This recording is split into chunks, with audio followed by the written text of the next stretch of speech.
All right, welcome back. So in this video, we're going to talk about the review menu. So if I go to review, you can see a whole bunch of options we have here. So we have the proofing area, so we can do the check for spelling, grammar, and writing suggestions.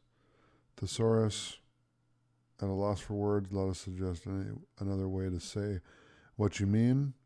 Word count, so we can get a word count. Speech, read aloud. So if I click on that, then read text out loud and highlight each word as it's read. Check accessibility. So let's make sure that your file follows accessibility best practices. Will help you fix issues quickly with easy to follow directions or recommendations. Translate. So you can translate content into a different language using Microsoft Translator online service.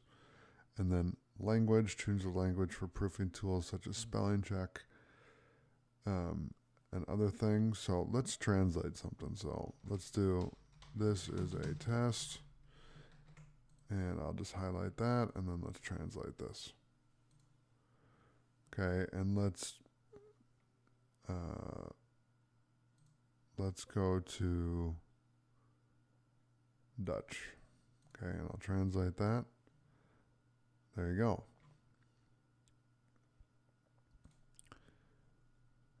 So that's how you would translate it. Then we have comments. So we have new comment, delete previous, next, show comments, tracking, track changes, simple markup, show markup, review pan, changes, accept, reject, previous and next, compare two documents to see differences between them, protect, restrict editing, block authors, hide ink, and then resume assistant, okay, for LinkedIn.